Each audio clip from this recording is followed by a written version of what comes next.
comes from physics, and we know that when we have a rubber band and we pull it, it can only stretch to how strong the rubber band is, and after some time it will snap. So similarly, our mind is also like a rubber band, because it can only stretch to a certain amount of load that we give it. But of course, as a human being, unlike the rubber band, we can strengthen our mind so that it can stretch further when life's challenges comes our way. And that ability to stretch further and further so that we can manage more and more of life's challenges is called resilience. So today I'm going to talk to you about resilience, the qualities of somebody who is resilient, so that you might be able to understand whether you are resilient or whether you need to work further on yourself. And then, of course, finally, the strategies on how you can be resilient. So that's what we're going to talk about today. So let me share my slides.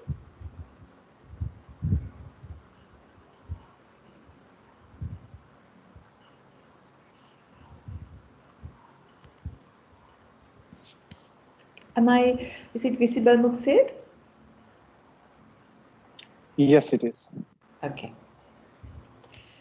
So, therefore, resilience is about the person's ability to adapt to crisis. So, of course, we know that people vary in their resilience. So, for example, there may be somebody who has, most things that we require in life, like good health, sufficient amount of money, a sound education, have had supportive parents, have been blessed with most of what we would value in life. But the moment something minor even happens, such as like maybe a breakup of a short-term relationship, or not being successful at a job interview, they just totally break down, and they're inconsolable. They'll be crying for days.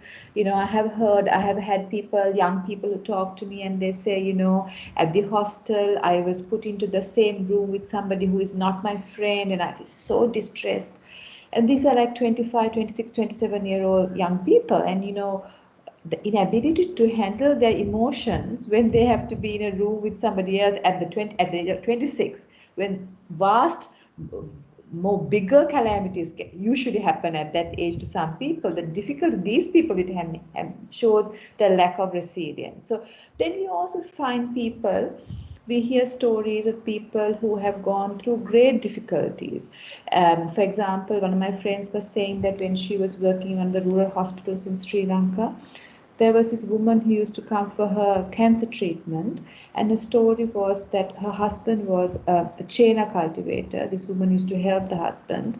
They lived in an interior village in the rural, remote parts of our country. And for them to get, there was only one bus that went on their road, and that was at some, like a God-forsaken hour. So she had to look after her 2 or 3 children and then wait for the bus, get into the bus and come to the general hospital to get her chemotherapy, which was very, very distressing for her body. She was feeling vomitish, whatnot, and so fatigued. Then she had to wait again for this one bus, and then come to the bus halt, and then walk all the way to her house, vomiting away, and then having to cook for her children. So my friend, the doctor, had asked her, what if you missed the bus, and you had an appointment at the hospital? And she said, well, every time we sell from our chain of cultivation, I might save about 5 rupees, 10 rupees, and keep it under my bed, under my pillow. And with that money, I might have enough money to get a 3-wheeler on the days that I miss the bus. And these are really tough lives, isn't it? But they bat on. They don't think there's another option, and that's wonderful. This kind of really uplift us to hear these stories. So what that shows is that people vary in resilience. There are people who have most things that go on. Most of us has many things so positive in our life, but we hang on to this one thing, and then it kind of blows out of proportion, isn't it? So adapting to adversity and life challenges makes us be less angry, less restless, and we have less difficulty in concentrating in our day-to-day tasks, because we see that when somebody is less resilient to life's challenges, may it be the current pandemic or a personal crisis like a relationship breakdown or a great financial loss or the inability to pay a long-standing loan or having to care for aging parents who may be bedridden or having a chronic disease for many years. If we are not resilient in able to handle it, we can be full of anger, restlessness. We may be having difficulty to concentrate on our daily work, including that in our job. And we may also be having multiple physical symptoms like headaches and neck aches, back aches. Those are the main areas. And they may not be biological. It could be psychologically induced. We know that our mind has a great tendency to impact our vulnerable body. So learning how to manage our minds and to be more resilient is extremely helpful to navigate our lives. We have also found out through research that people who can navigate minor stressors in life can also manage major crises. So for example, in your younger years, if your parents went through financial hardship, or for example, you or your sister or your brother was unwell for a certain amount of time, but you were not the primary caregiver, your parents were, but you saw this stress in your family.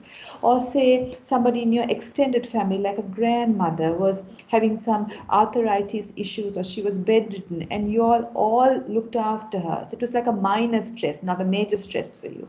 But if you were able to tide through minor stresses in life, then when huge calamities come, such as say a relationship difficulty, financial problem, then the current pandemic that has multiple impacts on many of us. So when those major stresses come, the fact that you have passed through minor stresses sufficiently well, and I say sufficiently because we can't always be perfect in managing challenges, if you pass through it sufficiently well, then you can cope with major stresses better, major crises better. So therefore, let us look now to see what are the characteristics of a person who is emotionally resilient. Because we need to know that to see so that we can benchmark ourselves. So I'm going to look at these characteristics in three ways. First is your attitudinal characteristics. How you look at the world. Is it resilient? Then I'm also going to look at it to you in the case of personality characteristics, and finally your behavioral characteristics. So first, attitude. The first attitude a person who is resilient has is that they don't consider themselves as special. Some of us really think that we are so special that nothing can harm us and that life is only going to be upward mobility, like climbing a staircase, and that you don't have to come down the staircase. And then when something untoward happens or even expected happens, as life is, has its pitfalls for every one of us, they get totally taken by surprise. So that is why sometimes we see people who get fame very fast, sometimes like superstars, child prodigies, or young people who come to fame fast because of their singing prowess or their sports facility. Then the entire world gives them a sense of entitlement because of their high achievements. And they tend to think that they're entitled. They think that they're special because their parents and extended family and the world and the media tell them so. So there's young people in their late teens, early 20s, like models, singers, athletes who are high flyers. They think that they're really special. And then when a life's calamity hits them, they just can't handle it because they have thought that they were like a gift from the heavens to humankind, to mankind, to womankind, to insect kind, to animal kind, to plant life, etc. And when something happens, they think, why me? it shouldn't happen to me. It could happen to somebody else, but I'm so special. I can't handle this pandemic. I can't handle these floods. I can't handle this difficult government. I can't handle the fact that I didn't get this promotion because I'm so special. So what this means is that as adults, when you have children, or if you're having children, giving your child a sense of entitlement that they're so special, that nothing can go wrong in their life, is a very wrong parenting strategy. And including you, to know that we may be special and we are special in our own ways, but everybody's life will be spotted with issues related to illness. Loss and fame goes together, and to know that and to have that perspective in life as we traverse through this life is so important, to remind ourselves that if calamity can affect my neighbor or my in-laws or my friends, it will also come to me. To have that knowledge, have that perspective, have that attitude is essential. Then another thing is having meaning in life's challenges. Another attitude a person who is resilient has is they try to find meaning in life's challenges. Mukta, I think somebody's, they're not muted. Somebody's, we might want to mute that. Thank you. So Yes, people, sure. thank you. People who are resilient has another attitudinal special characteristic, which is that they find meaning in life's challenges. So they don't try to see, oh my goodness, this pandemic occurred in the best years of my life, just as I was about to complete my MBA, or just as I was going to get registered into a PhD program. Just look what happened to the world. It's such a terrible thing. It only happens to me. That's what most of us look at life as, life challenges is all negative. However, people who are resilient look at life somewhat different. So I'd like to tell you a story about this man called Viktor Frankl. Some of you may have heard of him, but it's mostly people who are in the mental health field who have heard of him. He's an Austrian psychiatrist and a neurologist. He was Jewish by ethnicity, and he lived from 1905 to 1997, so for 92 years. Now, Viktor Frankl's story is interesting because he was born in Austria during the time of Nazi Germany, when Adolf Hitler, you all heard of the Adolf Hitler, who killed 6 million Jewish people because he just didn't like them, was born during the time of World War II, and he was a young doctor, just married, and he loved his wife dearly. When Nazi troops came to Austria at the time that he was living in Vienna actually, and they took him. He put his wife. They separated his wife and his parents and took him into this bus kind of a thing, and took him to a concentration camp where Jewish people were put in. So this is the concentration camp that Viktor Frankl found himself. It's called Auschwitz, which was the worst, the most dangerous, the most atrocious, where most torture was happening by German officials, the Nazis, on Jewish people. So this is an example of the dormitories in a concentration camp. This is not Viktor Frankl per se, but this is the kind of environment he lived in. So men and women were separated. They were hardly given anything to eat, so they were like really emaciated, and most people just died. You may be knowing that 6 million Jewish people were killed by Nazi Germans. Either they were gassed in torture chambers or they were just left to die. And people lived here for years, invariably dying.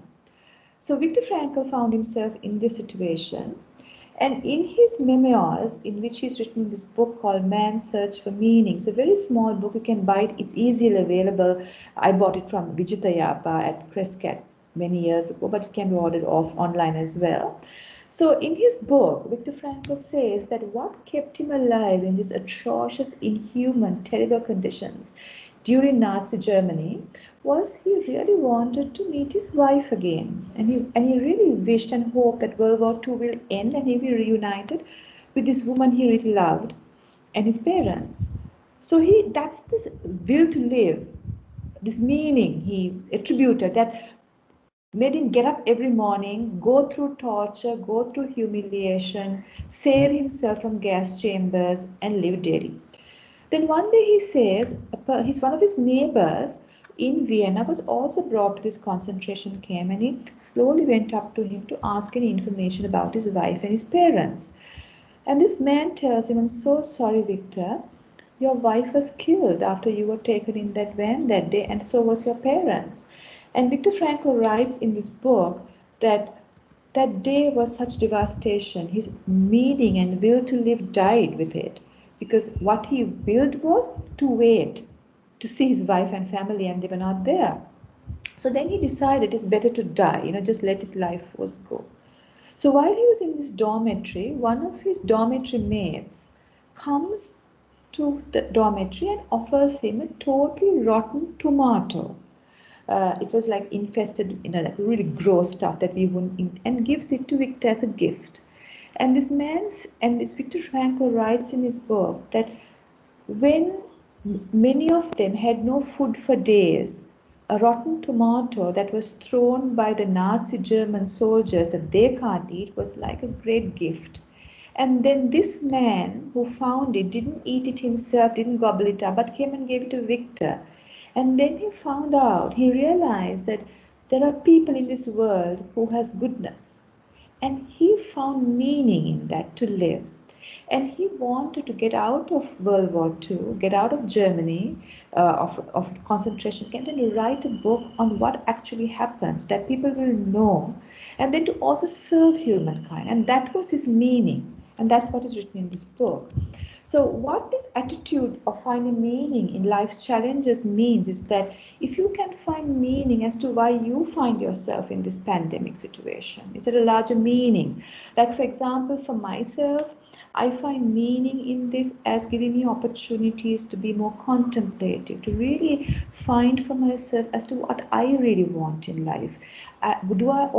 Do I want solely to go up my career ladder, or do I want to be a human person, which might mean giving less time to climbing the career ladder, but spending more time in charity, helping other people without any possible gains, obvious gains for myself. So making those decisions could be useful, and that could give a meaning during these difficult times you find ourselves. It could be even spending time with an aging parent that you didn't have time to spend with, spending time with your children that you only saw in the evenings and they were falling asleep when you went back home.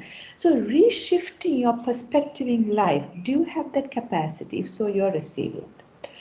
Another characteristic, an attitudinal characteristic of somebody who is resilient, is that they have what we call, psychologists call, the internal locus of control. So this is kind of an attitude that we have a say in how our life unfolds to a certain extent. Of course, we don't have a say 100%. We have no say in the virus or the South African variant or the UK variant or the Indian variant and how the pandemic takes its course, and the fact that the next door man is not wearing his mask and refusing to take his vaccine when that is what is recommended. We don't have much say in those things, but we still have some say. Now, for example, we did a research study on disabled army soldiers in Sri Lanka. It was done in a particular camp near Anuradhapura, where a collection of army soldiers who had either lost both their limbs, one of their limbs, who were paralyzed because they had a sharpener on their spinal cord, or they had lost vision of both their eyes, etc., were housed. They were given their pension. It was very comfortable living. And we did a study on these young men. They were young men, in their 20s at that time. Of course, now they may be in their 40s and 50s, lost in disability. We want to see their mental health status. One of the key findings we saw that those soldiers who believed in a karmic understanding of their predicament. So those who said, "Ane mata me wage as anda une yuddhata gihilla.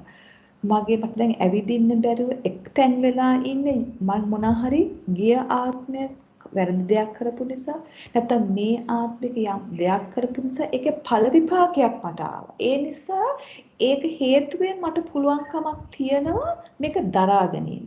So they were not a fatalistic view. They didn't say, oh my goodness, I did something and now it's coming, blah, blah, blah. No. The ability that they had to think that maybe I also had something to do with this predicament I find myself in, gave them strength to handle the situation. That doesn't mean that we all have to believe in karma or that we are subscribed to the karmic belief of, say, the Buddhists and the Hindus. But what I'm saying is it's an example to see that the situation you find yourself in. Maybe you are in a difficult relationship, in a financial mess. Maybe your children are not studying, not concentrating, difficult to manage. Rather than blaming every Tom, Dick and Harry in your life for your life situation, do you have the capacity to think, did I contribute also to my relationship failure? Did I also contribute to my financial loss? Did I not heed financial advice and make some wrong decisions? That doesn't also mean that you pile up guilt on yourself. You have self-compassion to realize that everybody makes mistakes, and so have I. But I also had a say in this.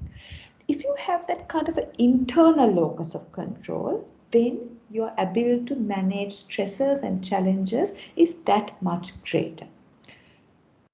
Attitudinal characteristics. Then we have what you call a personality characteristic. So I'm going to talk to you in 3 dimensions, right, about characteristics of people who are resilient. The personality characteristic of somebody who is resilient is that they choose what to focus on. Because you see, you can choose what to focus on. If I look at my life personally, there are many things that I can be extremely happy about. I have shelter. I have food. I'm not going to die off without food. I have a group of very well-intending friends and family who look after me. I have sufficient money to buy what I need to live through this time.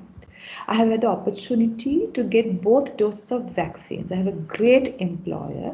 And of course, I have ability to work with and liaise with people such as your organization, many such people. So there are many things that are happening. However, there are also not so happy things happening in my life as well, including the challenges posed by the pandemic. And that is the same for all of you. So what are you going to choose on every day? I remember I was one of my clients, one of my patients who I was talking to. He was referred to me through an EAP service, and his difficulty was, why is this pandemic? Why did it come to Mother Earth, kind of a thing? Well, this young man in his late 20s had the most wonderful, high-paying job, at least in my perspective.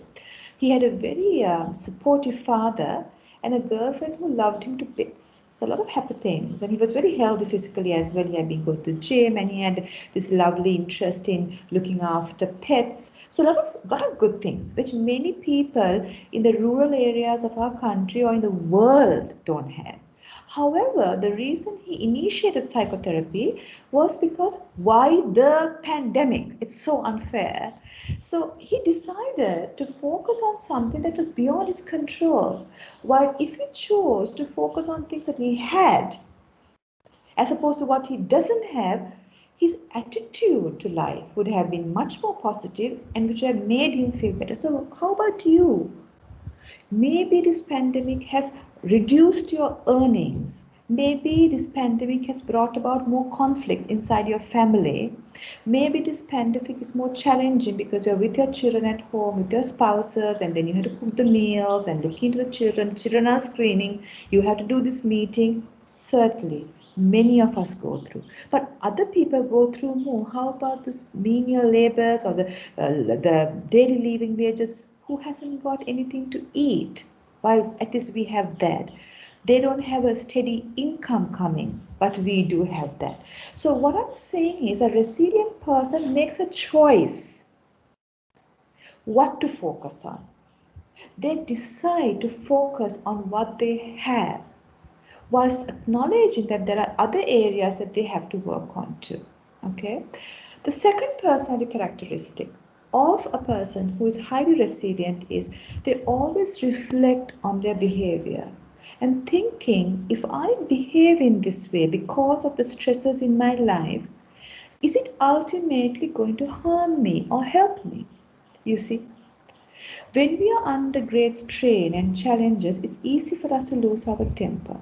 It is easy for us to pass a nasty hint at our child, our spouse, our maid at home, the security officer, or somebody in our neighborhood, or our aging parent because they are less powerful, or even kick our dog or kick our cat. However, we might feel that way because we are human, but a resilient person has the capacity to think. If I say these nasty words, if I say these unkind words, if I give this frown to this person, will it ultimately harm me or help me? It's going to harm me because I'll have to then handle those repercussions. So therefore they restrain themselves, you see. They are also they have a less tendency to get into addictive behaviors at times of stress. Now we see that many people overeat or eat junk food. They don't do their exercise program, or they get more involved in smoking and other addictions during times of challenges, including the pandemic, which leads to another set of problems like weight gain, obesity, lung issues if you've been smoking. There's a whole host. So such people who are resilient, think twice before doing something, saying something, thinking something, because they know once what has been said is said, you can't take it back. And then you have another bunch of issues to sort. So they are able to be very astute in their personality. The third bunch of characteristics of a resilient person is behavioral. And the first is that they have great social support system. And I cannot emphasize the importance of social support. Friends, good intending people is so important in our life to type through issues, just to even chat, just to even ventilate, just to even just kind of, just talk about things, just to let off steam. Social support is so important. And we're not talking about those 5,000 friends you have to Facebook, or the 10,000 followers you have on Facebook, or the Instagram account where you have numerous people, but you don't quite know.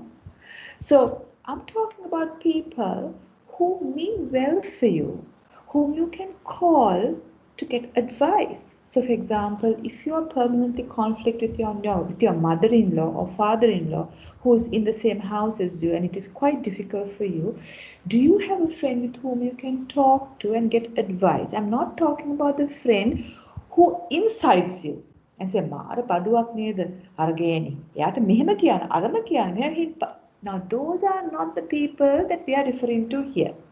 We are also not referring to people who says whatever said and done මොනවා වුණත් tolerate කරන්න එපේ. එයා කොච්චර ගහන්නවත් බයින්නවත් දරාගෙන. That is also not the kind of person I'm referring to. I'm kind of referring to a friend or friends who can put you on the middle. Look at things not only from your perspective, from the larger perspective, and gives you sound advice which will calm you rather than make your issues worse. Because we all have those friends who come and get into the fight with you and rile you up, and you're riled up and you go back to the problem, while that person beautifully goes back to their home and beautifully conducts their affairs, while you are now acting on these people's advice and messing your lives further. So therefore, make sure that you surround yourself with sincere human beings. And usually I feel, getting into adulthood, such people are usually 2 to 3 in number. If you have more than that, you are truly blessed. It's a miracle. Usually people do not have sincere friends. So sincere friends gives us advice, gives us resources. Sometimes we might need to borrow some money, we might need some child care, we might need to keep our children at a friend's house while you go and do your groceries or go for a meeting. Do you have some people? Friends also give you just care. This friend, like for example, one of my close colleagues and friends just dropped me an SMS today, "How are you doing?" And then an aunt of mine who lives overseas just sent me this lovely "Good morning, it's 1st of June, I hope things are blessed for you" today in the morning. So I was like really happy. So the fact that this care uplifts you, do you have such people in your life? key question is, are you such a person? Because if you are not such a person, if you have not been with people in their time of need, if you were not the person who sent them a WhatsApp message or a text message and asked, how are you doing? How are you managing with your child who is sick? I know you've been tested COVID positive. Are you okay? Can I just kind of drop something off at your gate for you to eat? If you haven't done those things, nobody wants to do that for you, unless you're like hugely wealthy and they do that for you because of your wealth, and they're going to dump you when you lose your wealth, and you can lose your wealth, isn't it? So what's the point on those kind of relationships? Therefore, in order to have good social support, first you need to be a good friend. Now, this reminds me actually of a lady I met. Her name is Mrs. Neeta Aryaratna. She is the Sarvodaya chairman, Mr. Aryaratna's wife, the most beautiful, wonderful lady. I've known her for a long time. I first met her maybe about 20 years ago in the Sarvodaya movement as a young psychologist. I did some work for them. And she was the most kind, the most wonderful, the stereotypical mother figure. And she runs the entire, I believe, the social service arm, includes the residential homes of pregnant teenage mothers, infants. They do a lot of work. Then, about 2 years ago, their daughter, Dr. Charika Malsingh, who's also a friend of mine, a beautiful, wonderful woman, invited me to talk for their annual general meeting. So I was going back about 20 years after. So then I was told, before we go for the talk, that I could have the opportunity to come and look at the various projects that they were doing with young women who were raped, who were abused, and now with children, etc. So they gave me this opportunity to come and talk to these young girls and women and mingle. So when I got out of the van that they sent to pick me up from home, this very elegant elderly lady, whom I didn't recognized initially, came and said, "Oh, Dr. Pianjali, කොච්චර සතුටුද මම දැක ගන්න මගේ දුවෙක් වගේ." Then it didn't occur to me that this was Mrs. Neeta Aryaratna. And then I thought, oh my goodness, because I haven't seen her for a long time, and we've all matured. And I thought her humility now, she's such a well-known person, comes from the family of Aryaratnas, done so much of work for this country, wife of Miss Dr. Aryaratna. And her humility, the fact that she came up to me, spoke to me, gave me these compliments, and after the whole meeting they had prepared all this food, and then she said, "Mama, ekkoma kෑම හැදුවේ මගේ ගෙදර මගේ අතේ doctor නිසා කණ්ඩ."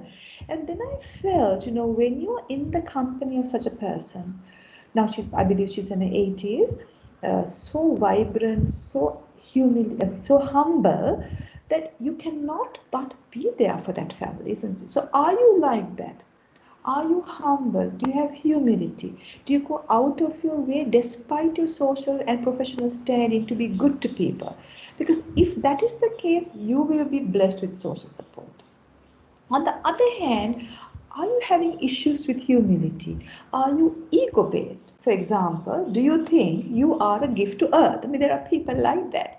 As one of my friends said, we had a common associate who she used to say, "Don't worry, Pianjali, to clean your house, because just clean the cobwebs, because her head is so high up in the air when she walks. She won't see the dirt on your floor, but she might see the cobwebs." So, people who walk as if the earth is resting on their shoulders, and they're just one handle of the shoulders might drop the earth off, and they're so important.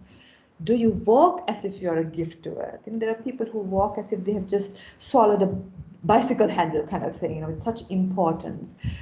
Do you have internal views that others are talking nonsense? There are people, I used to have this tendency when I was younger, and fortunately I've worked on it, is much less now. When people are talking, I think, oh, nonsense, I can say something better. These are silly things. Do you have that tendency? Do you love talking about yourself? There are people who just would not talking about themselves. There are people who just love doing their own selfies every day. It's good to do selfies, that's fine, but every day, loving talking to us, you can't get an edge inward. Are you of that nature? If you have these qualities, then you have certain significant issues in conceit, in ego. You may have issues in being humble, and that can put people off you. But people don't like people like that. People like Mrs. Neeta Aryaratna, who's humble but also strong. So developing yourself to be this person is going to lead resilience in you. Why? On the days that you're not feeling your best, you'll have another bunch of people who mean well to you, who will prop you up. So these are the characteristics of somebody who is resilient. So now I'm going to go on to the final section of my talk on how to increase emotional resilience. Because, okay, we can know whether we are resilient or not, that's fine. But how do we become more resilient? That's what we want. That's what Moksit wanted to give you. So how do we become more emotionally resilient? So there are many ways. Psychology is the study of the human mind and human behavior. It's about improving our human potential. I've chosen 6 techniques that I like, which I think is very useful and which I use almost every day of my life, and has really changed me from the person I was 20 years ago. So the first and the most important thing is attitude to life. I spoke about attitude to life before in the characteristics of an emotionally intelligent person, and I'm going to reiterate that, is that to have this attitude that life doesn't have to be always a linear upward progression. අපි නිතරම හිතනවා මේ ජීවිතය කියන්නේ කිරියෙන් පැණියෙන් ඉතිරෙන්නට ඕන හැමදාම දියුණුවට ජයග්‍රාහී ජීවිතයක් කියලා. We know that's absolute nonsense. If you look at your own personal life, haven't we had dips and pits? In your young age, you may have lost a parent, you may have lost a sibling, you may have had a long-term relationship that broke off. Maybe you had gone through very difficult financial situations where you had to get up at 4 o'clock in the morning, helping your parent or your mother, single mom, to cook, then clean the house, wake up your younger children, your siblings, take them to the bus, then go to school yourself, pick up your siblings, come back, and then you made yourself up, and that's fine. But you realize that we all have ups and downs. We also know that wars and human conflict are part of human history. I mean, I was just reading some amazing statistics about warfare, and the number of wars that has been there in human history, recorded human history, has been atrocious. I mean, there are wars happening all the time in the world, isn't it? In the midst of the pandemic, also there's atrocious wars happening, killings happening. The pandemic hasn't put some sense into and goodwill into people's hearts. Terrorism still goes on. Conflict still goes on, and that's part of human life. It's part of human condition, unfortunately. Natural disasters are a part of human. Now, for example, tsunami, we had one in 2004, and people didn't even know what tsunami was. They thought it was, we didn't even know there was a word called tsunami. But we hear afterwards that Japan had it for some years, and then when we look at the historical records of the time during the Kalania Kingdom, that there was a tsunami too, so many centuries ago. So natural disasters, including the pandemic that we have now, the COVID-19, there's a significant pandemic that happened 100 years ago in the world, where I think was it 3 million people or 5 million people died. I'm not sure of the statistics, and that number is humongous compared to the number of population in the world then, as opposed to 7 billion we have now. And that condition also, I think, went for nearly 1 to 1.5 years, 100 years ago, 1918 to 1919. Mind you, in the midst of the world wars also happening. That was a difficult time in human history. So what I'm saying is, if you have the attitude to life that this is not only happening to you, financial problems are not only yours. It's not only your children who has failed the exam. It is not only you who have to look after long-term parents, elderly parents. It is not only you who have to have going through a difficult emotional or physical abusive relationship. Certainly for all of these things, we need to find solutions. But it is a part of the human condition, not you. Do not take things personally. And if you have that attitude of not taking things personally and realizing that if you're going to have gain, you're going to have loss. If you're going to have happiness, you're going to have sadness. If you're going to have friends, there can be days when you may not have friends. That is part of human. In Sinhalese, we call it Atalo Dahana. That is it. A person, if you can accept that and condition yourself every time your mind dips where you think, why me? As somebody said, why not you? Why can't you be diagnosed with a cancer? Why can't you go through a divorce? Why should it be that your child should not fail an exam? It can happen to you. Have that attitude. The second strategy, now remember I was going to talk to you about 6 strategies. The second strategy I'd like to talk to you about is what we call present moment awareness. Now this I would think is a strategy I love the most. I've been practicing present moment awareness for 16 to 17 years of my life on most occasions of every day, and that has brought about significant changes in the person I am as well.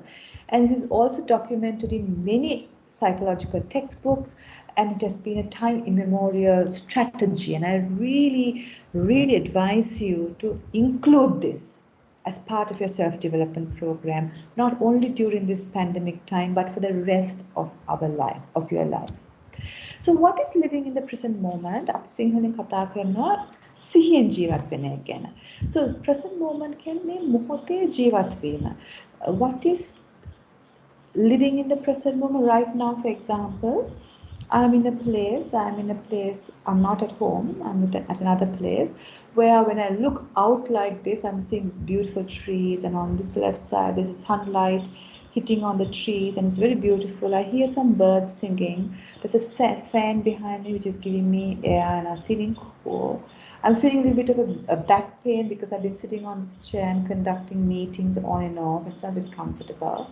And in my heart, there's a sense of gratitude because I'm not at my home, I'm at somebody else's place, and they have been so welcoming and kind to me, and I feel gratitude. So that's my present moment, you see. But my present moment might change all of a sudden. That would be my present moment. Similarly, your present moment may be listening to my voice, looking at your screen, maybe having your cup of tea, which is now getting a little cold. That is your present moment. Now, many of us do not live in the present moment, isn't it? How many of you, while listening to my talk, wondered maybe for minutes on what would be there to cook for lunch?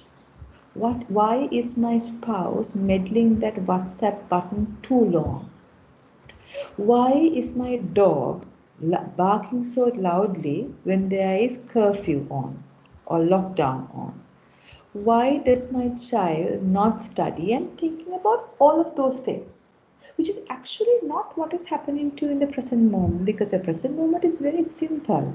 It is this talk that Muksit and MAS organized for you on resilience and how you could be a better person.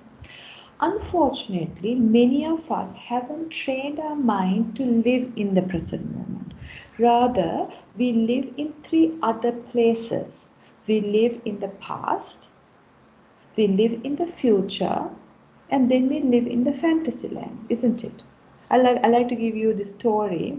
I just really think so, such a cute story. I think it's a true story. It comes from the Buddhist scriptures.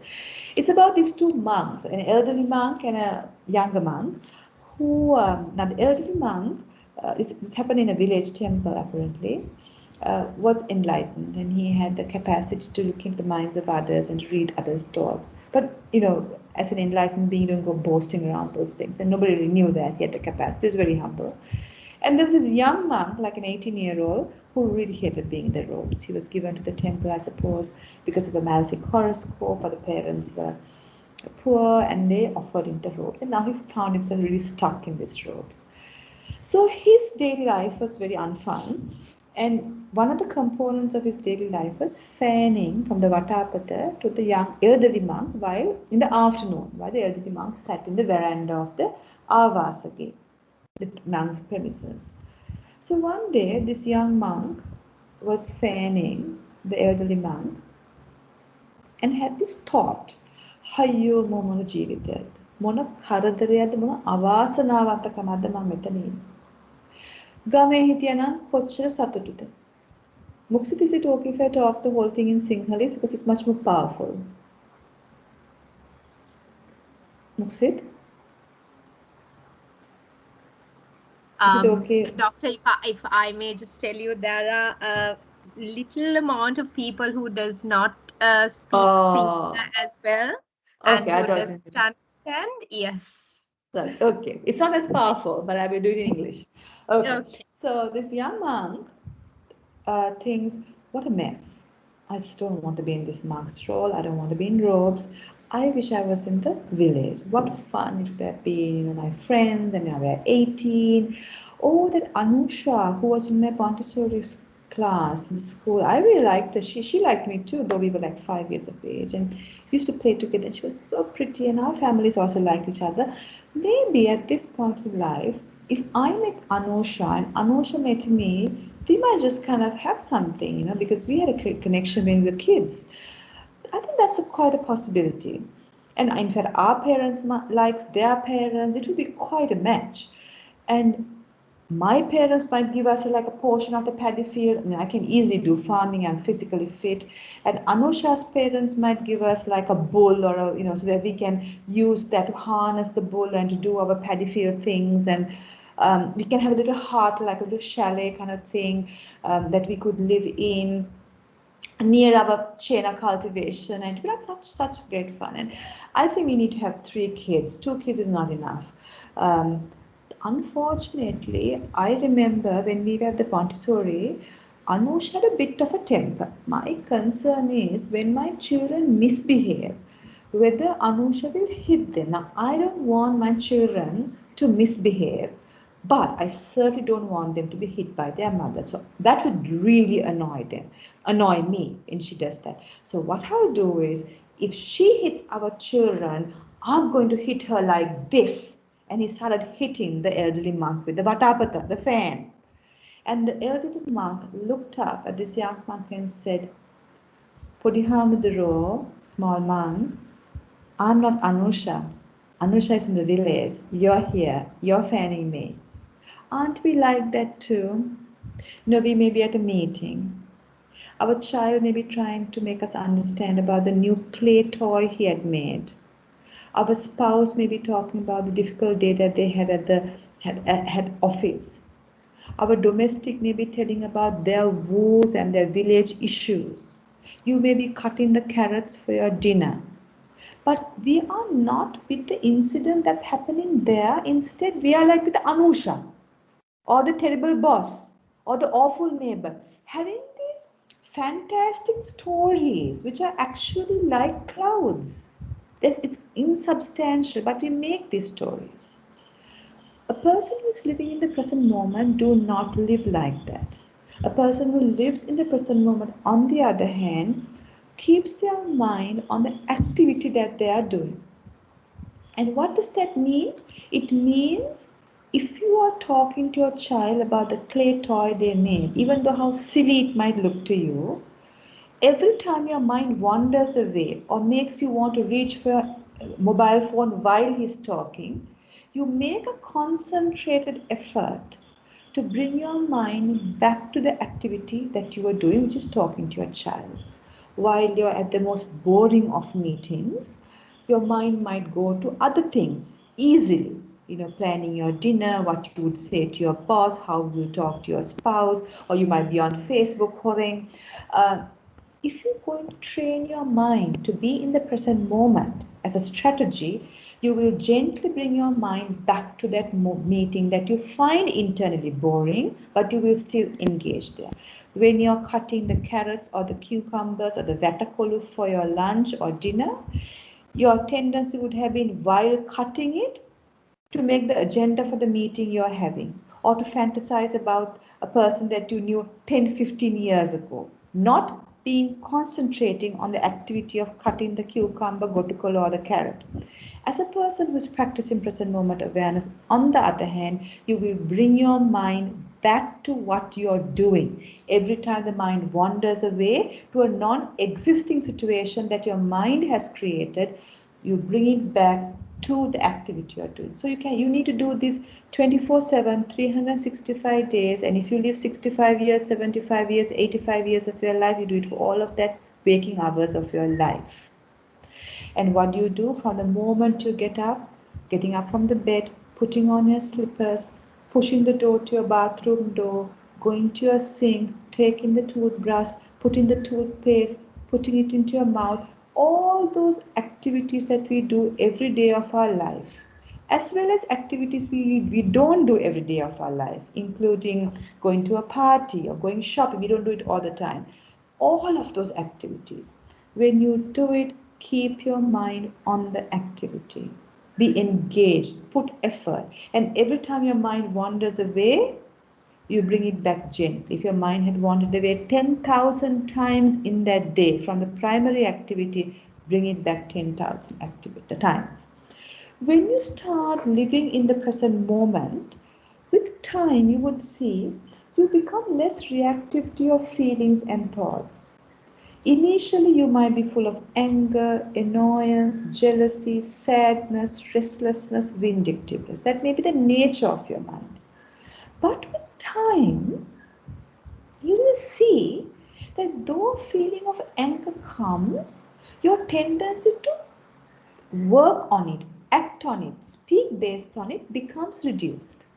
Though you might see an angry thought pop up, or a jealous thought pop up, or a sad thought pop up, those days you might put out a nasty word, pass a hint, or have a huge piece of cake to so-called subdue your sadness. Now you will realize, after practicing present moment awareness for some time, you don't react to your thoughts. You become responded rather than reactive, and that's a great sense of power. That's resilience. And as you keep on doing this, you will see with time there's a reduction in uncomfortable emotion and thoughts. I remember since I was a very young person, up to the time I was into my late 20s, there were moments, it doesn't happen every day or even every week, but maybe once a month or so, unknowing to me, totally unexpected, I used to have this significantly distressing sense of sadness that used to envelop me. I used to call it my black cloud, even after being trained as a psychologist. It just envelopes me. So I might be at a supermarket buying something, I might be just working on my laptop, or I might be just walking in the park or washing the dog, and this just comes out of nowhere, envelops me, and I'm just propelled into a sense of unhappiness.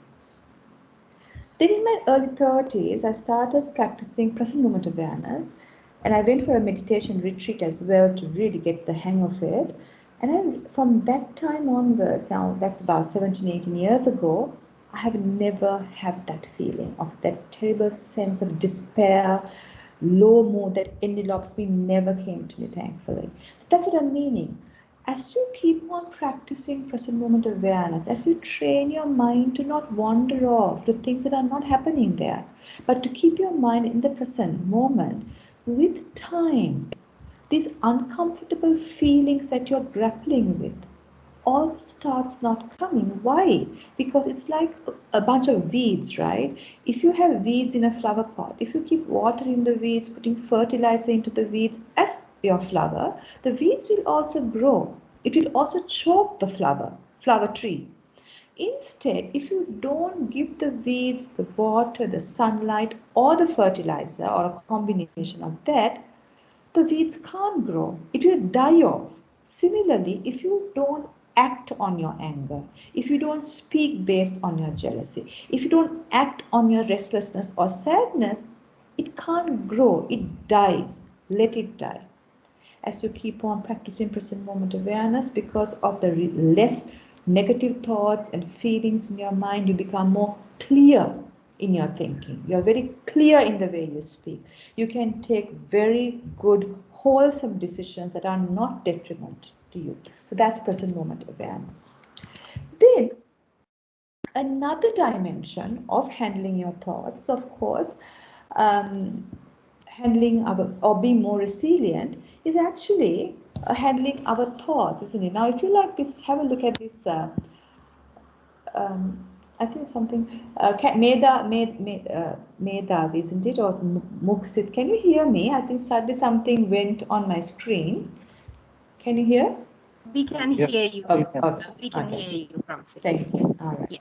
So the third strategy is about how to handle these thoughts, you know, like some people say how to think positively. Now, there's nothing called positive thinking, isn't it? I mean, for example, if you suddenly saw or suddenly got the symptoms of COVID, you're not going to say, yes, I've got COVID. I must go on Facebook, report it, put it on Instagram, inform everybody. What fantastic news. You can't be positive about everything in life. So when you say, I want to be a positive thinker, that's a little bit of a doubt there. But what we want is, rather than being a positive thinker, to actually have, Muksid, just give me a second. My battery is low. I'm going to just plug myself. Okay? All right.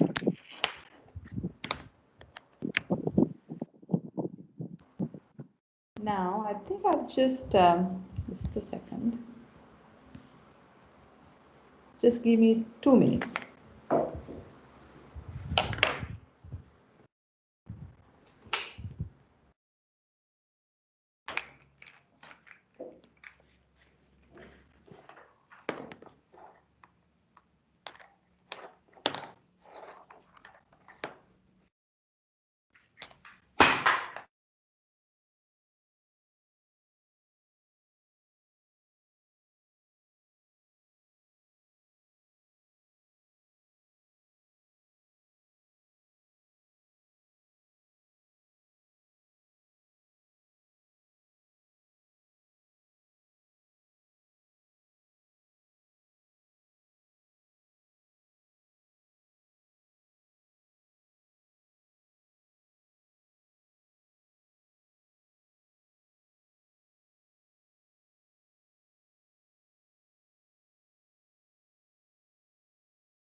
Hi guys, just stay for 2 minutes. Professor will reach.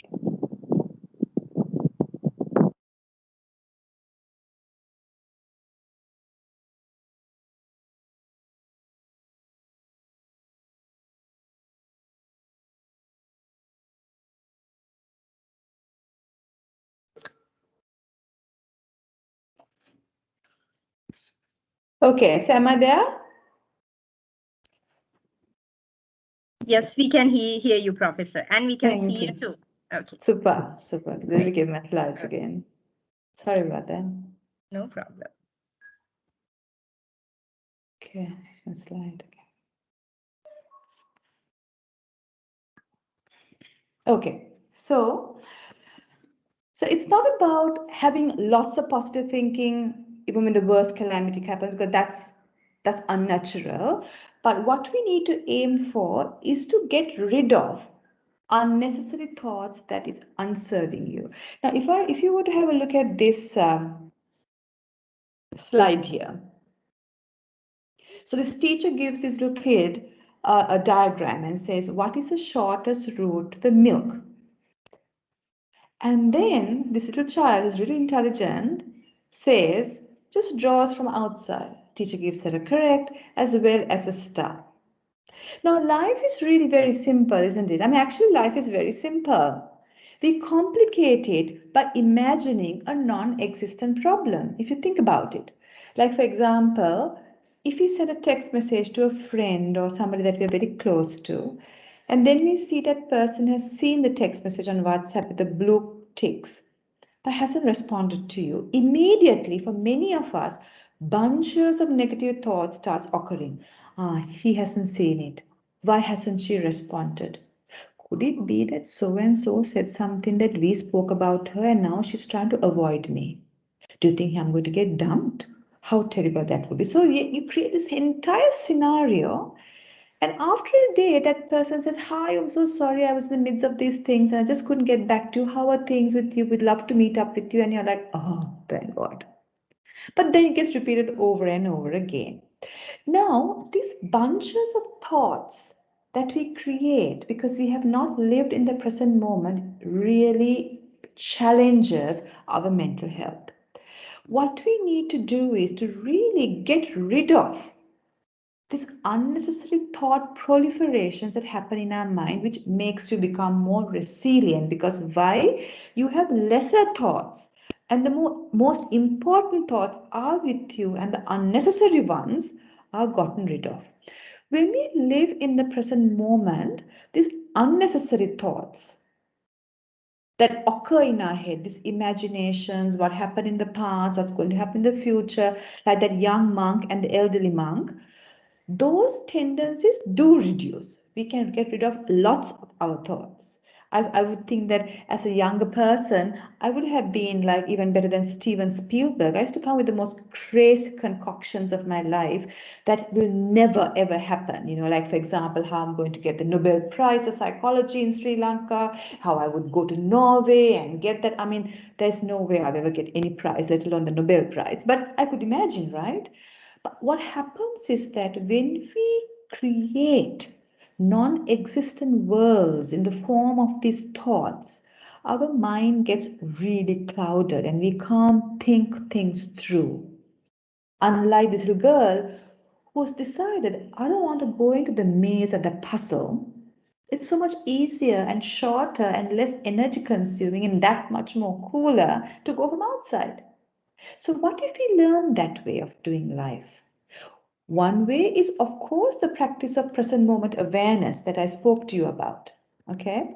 But there's another way, which is to really understand what these thoughts are about. What are our thoughts? Are our thoughts really true? Now, for all of us, we are all adults. Some of you may be married, some of you may be remarried, some of you may be unmarried, some of you may be separated, divorced, or your partner may have passed away. You may be finding yourself in these conditions. Whatever it is, most of us may have had relationships prior to our marital status, even if you were married or not. And those relationships may not have worked. Now, if I would ask you to think of one of your boyfriends or girlfriends or crushes or affairs or whatever you call it, bring to your mind somebody that you had a crush with. If you had more than one, think of whoever comes. And think, what did you think of that person when you had the relationships during the good times? It's a karmic connection, it's a twin flame connection, it's a soulmate connection. But what if that person just walks into your house right now? Wouldn't you jump out the balcony and go the other way? Or would you say, thank goodness I listened to my mother and didn't marry this one? What a nightmare it would have been. Mostly you would think that way. But hey, it was you then, it is you now. It was him or her then, it is him or her now. What has changed? It's your thoughts. So thoughts are really mostly fantasies or working hypotheses at that moment. It's like, for example, a budget, right? You made, MAS made their budget an year ago, or say in 2018, 2018 you made a budget, and 2019 there was the Easter tax. So something drastically went wrong there. Then 2019 you all made a budget, and 2020 March, April something again happened. And so everything, these are working hypotheses. Just as budgets are working hypotheses, that is done with the current information you have, so are our thoughts. They are working hypotheses. Do not take your thoughts seriously.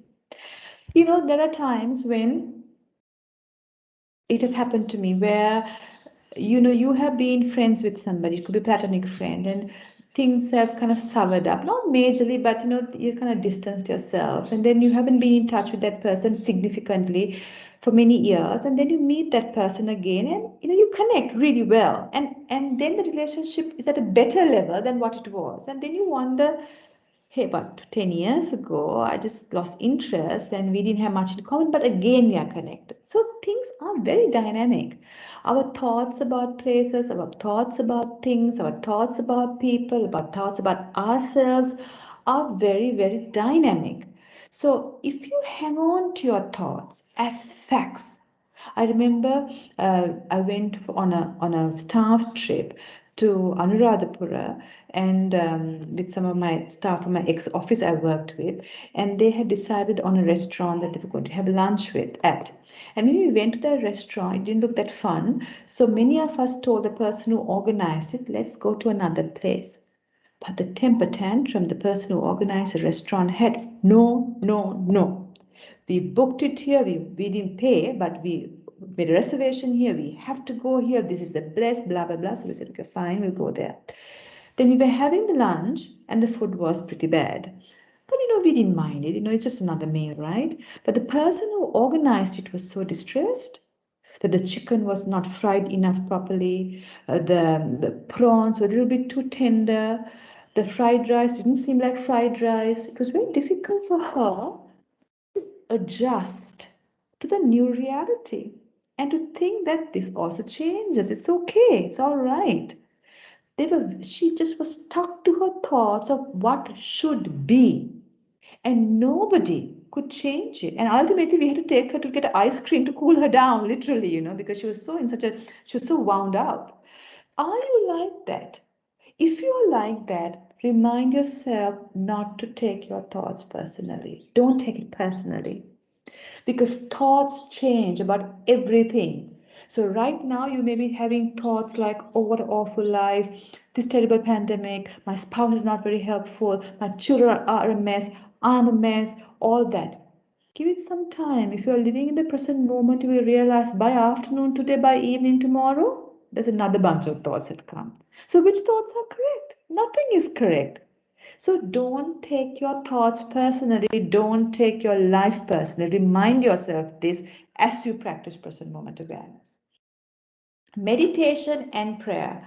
Now, I cannot also emphasize the importance of a spiritual practice. That doesn't mean that we are forcing you to suddenly rush to the temple or to the Devalaya or the Kovil or to the mosque or to the church and suddenly be this religious person you were not. But you see, our spiritual life gives us meaning about things that we sometimes don't have an answer for, like current life situation we find ourselves in. Because our mundane world of the five senses sometimes do not give us an explanation to the situation we find ourselves in, isn't it? Especially when the situation is rather challenging, like when multiple things come together. Sometimes we might get physically sick. Then we might find ourselves that our relationship with our partner is dissolving. Then we find that our child has not been going to school, though he has been saying he has been going to school. And then you have this sudden loan that you have taken and you have a loss in your finances and you don't know how to pay. Everything comes together.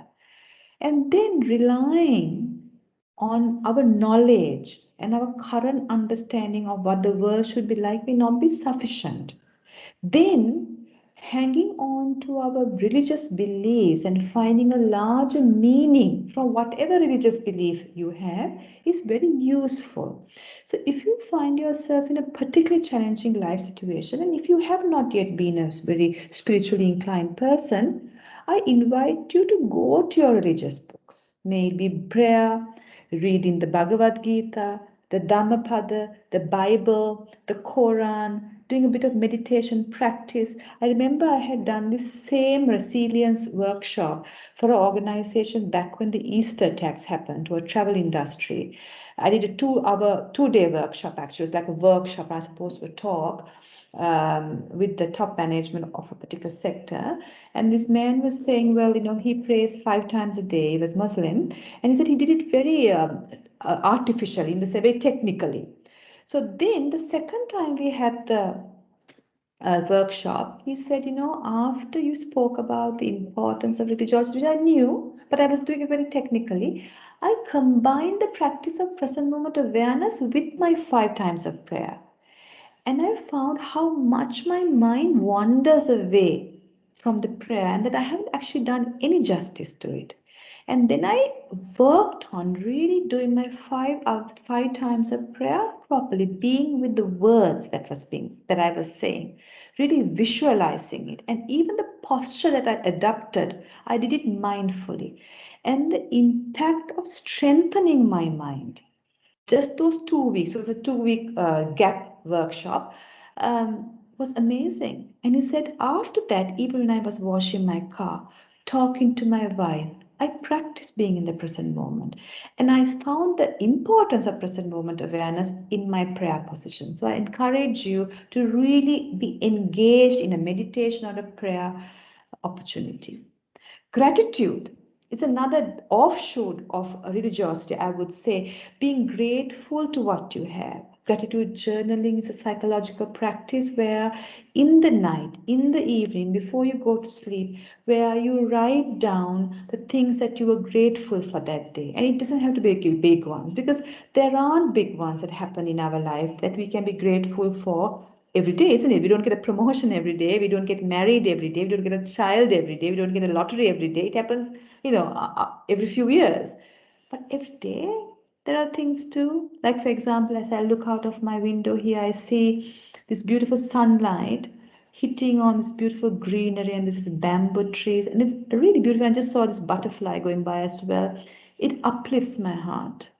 I can feel the upliftment of my heart because I'm living in the present moment. Some people may be having forests around them, but they don't see the beauty of it because their mind is not in the present moment. But if you're in the present moment, you can value this beautiful scenery or that lovely cup of tea that you enjoy with your daughter, or the lovely toaster you had in the morning today, or the chat you had with your aging mother. So make a list of the little beautiful things that happen to you every evening and write it down. Keep a journal. It's good to write rather than putting it in the phone because writing is also therapeutic. Keep that list. When you go to bed in the night with a sense of gratitude, you get up with a much better frame of mind. So that gratitude journaling is important. Humor. Sri Lankans. This is actually, I took it like about last year. So if you are an Avengers fan, which I am, so we have Corona, which is Thanos. If you know Avengers, I'm sure all of you know. And then we have Incredible Hulk, who's like nobody because he's Kottamali. And then there's Captain America as Life Boy. All these so-called home comedies we have for viruses that are like the Avengers, and we have this. So it's like it's a jokes, right? It's amazing amount of jokes our people have. The moment the government decided that on Monday last that people can only walk to the nearest supermarket, the amount of wheelbarrow jokes and the amount of jokes about people going in horses and Harry Potter's broom. It was just amazing how within hours people came up with those kind of things. Enjoy them. Because you see, humor really softens the mind. I remember when my father passed away when I was 24 years of age. He passed away 10 days before my master's final exams. I lived in India at that time, so which meant that I came for my father's funeral. I wasn't aware that he had passed away. My mother told me he's very sick. So I asked my mother, why would I need to come? Because I have my exams, the master's final exams at 8 papers. But he said, Tati would love to see you. And I knew something was up. So I came and my aunt and uncle and my cousin came to pick me up from the airport and they said that Tati had passed away. My brother was 18 years. He was sitting for the A-levels in a few months' time. My mother was much elderly. She was a retired housewife. And so it was a great shock. I was just 24 years of age, and then I wasn't sure, should I go back and sit to my finals? Did I remember anything I studied? Should I go back next year, take a gap year? All of these things, plus the significant loss of father. So at the funeral place, my father was very well known with Buddhist monks. He was an ambassador. So when we lived in Rome, we lived in Italy for some time, and he was the ambassador. We had many Buddhist monks used to come and stay at our place, young and old. And some of these Buddhist monks, young ones, they're your youth, right? So they kind of really connected with me and my brother. And one of them came to my father's funeral.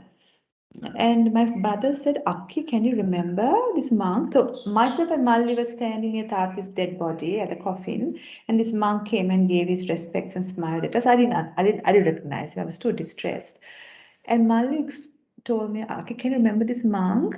He came to Rome and stayed with us, and we used to go jogging with him. And I remember Malli used to go jogging with this monk, and his robes used to go all over in the streets of Rome, and people used to call him Julius Caesar because of the bald head and the robes. The Italians didn't know.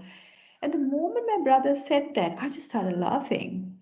And it was so odd because my father's dead body was in front and my brother and I was laughing. And of course, nobody thought it was funny except me and my brother. But at that moment, I realized that laughter really calmed me down. That doesn't mean that you go to every funeral and start laughing and making other people laugh. They might think that you really lost the plot.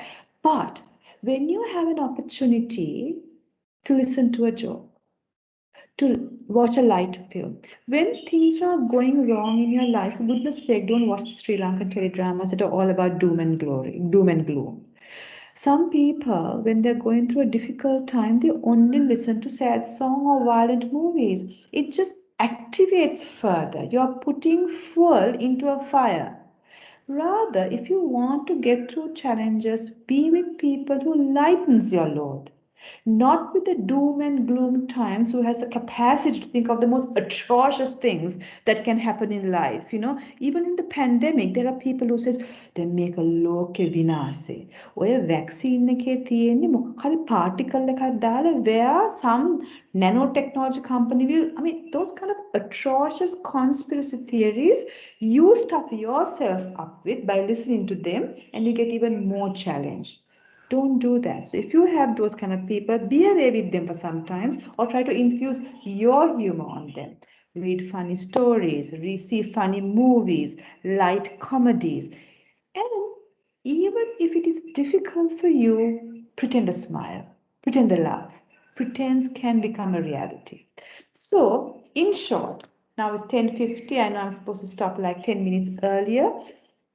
What I talked to you today is about resilience, how you can be resilient, the characteristics of somebody who is resilient, and the strategies of how to be resilient. So we spoke about initially the attitude to life that one should have, living in the present moment, reducing the thought load, meditation, spirituality, prayer, gratitude, and humor. I would suggest, if possible, if I was to choose 2 strategies out of these 6, I would choose perspective towards life and present moment awareness. Then as you go on, you can include the other things also. So Muksit, we have about, I think, about 8 minutes. If anybody has questions to ask me, now is the time. Thank you very much, Doctor, for the amazing thoughts. I think we can take few questions. We have around 7 more minutes, so it's open for Q&As.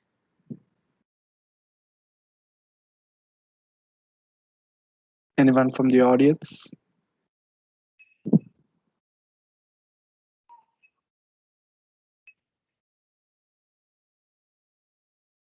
They can even type, right, if they don't feel shy to talk. Yes, they can.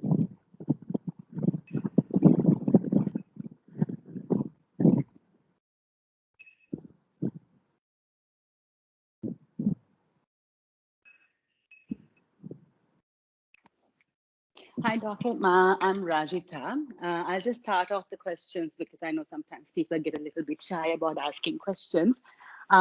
You spoke about being in the present moment, and that's one of the hardest things to do, especially because we are working in remote conditions as well. And for well over a year now, we are in meeting after meeting. Power of concentration really wanes after half the day has passed. And there's so many things that we had to attend to, whether it be family or home. And just, when you spoke about just being present in a conversation, whether it be a parent or a spouse or your child, it becomes incredibly hard. So how does one sort of train their mind to continue to be in the present moment? Or if you're not in the present moment, how do you sort of refocus yourself to get there? Certainly, Rajita, it's not easy. Now, for example, if one was to get into university, you have to go to school from age 6, then go on. You have 12 years of studies, and it's a long process of training the mind. Then you get A levels, and you can get into university or whatnot, or get into a job. Likewise, training the mind is not easy. So living in the present moment is not an easy thing. People think, "Aane hari lazy deval mein kiyan." It's not. But the benefits are amazing. I would think, as I told you, I would have overcome even Steven Spielberg in the amount of scripts that I had written in my head as a young person. It was, I mean, looking back at those scripts that I had written, I could really sell it to any movie maker, because those are the kind of stories I used to have, fantasies while I'm sitting at meetings and I was never present.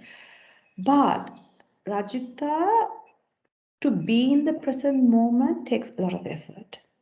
Constantly, every time the mind wanders, where you try to get engaged in some fantasy, non-existing thing, it's just only thing is bring it back. In the ancient times, they used to have train bulls. The farmers used to train bulls by tying them to a tree. So the bull, being the bull, used to run at whatever direction it takes its fancy. So it might run 3,000 times. But he can't run further, because at one point the rope is long enough, he has to come back to the tree. So on the 3,001st time, the bull thinks, this is really crazy. Why would I want to run like this? The dog out there is not tight like me, and he's really comfy and cushy. On the 3,002nd time, the bull decides, I'm not going to run anymore. I'm going to rest under the tree and be rested.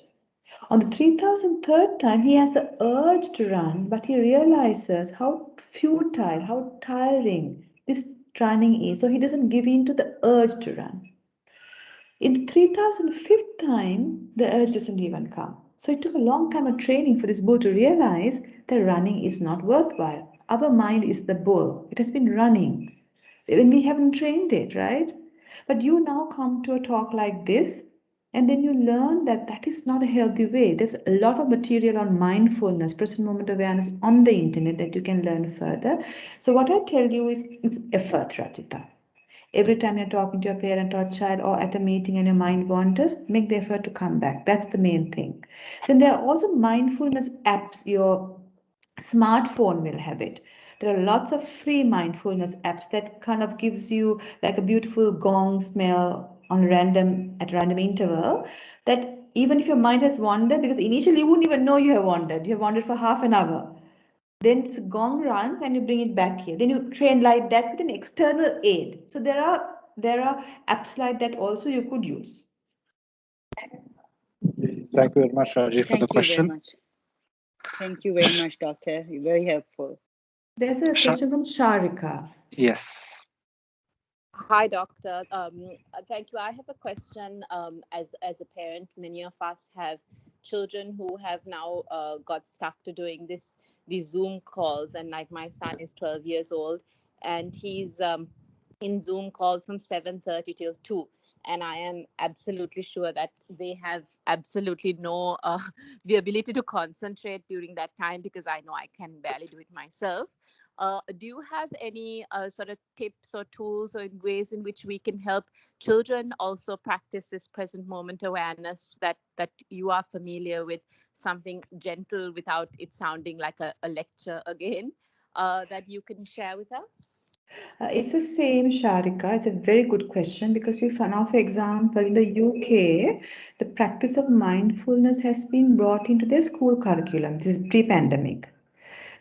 So which means that now, for example, in Sri Lanka also they have this movement called Satipasala, where lots of schools have been teaching young people to be in the present moment. So teaching at a young age is the best rather than at an older age.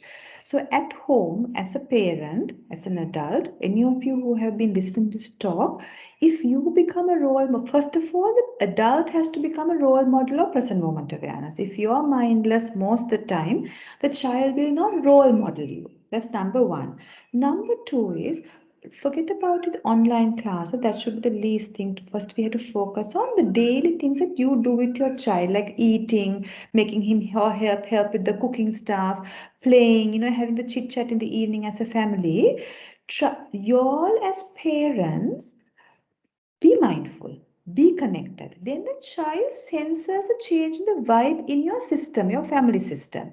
And when the child is distract. Like, for example, he's grabbing onto your phone, wanting to engage with that while you're talking, or is in some fantasy land while he's supposed to be doing some homework.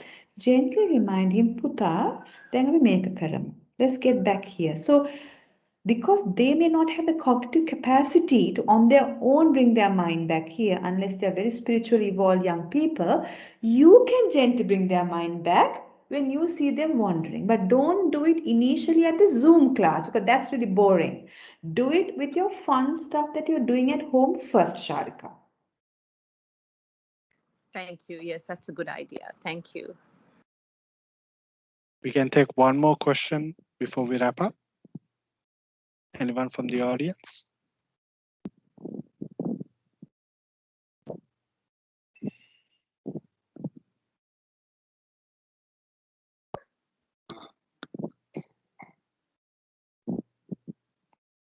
Anyone has a question?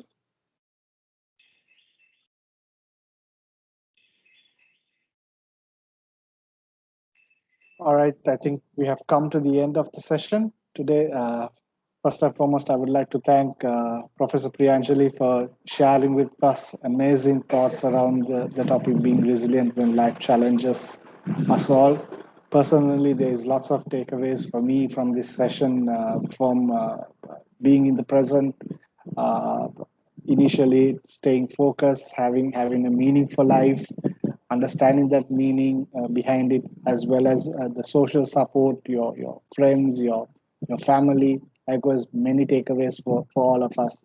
So thank you very much, Doctor, for giving this valuable session for all of us. I think definitely each and every member who joined today's session would benefit out of it and share this knowledge with their family as well. So before we wrap up, I would like to thank all the participants who came in today. We'll yet continue to have such sessions in the future as well. Engage with all of you all in the future with such programs, and upcoming we have a yoga session also planned on 3rd June, as well as our Vesak ceremony, which is happening on the same day. So until we connect further again, stay safe and have a nice day. Thank you, Doctor, for your time. Thank you, Muksid. Thank you, Professor. Thank you, everyone, for joining. Thank you. Thank you. Thank you very much, Muksita and Madhavi.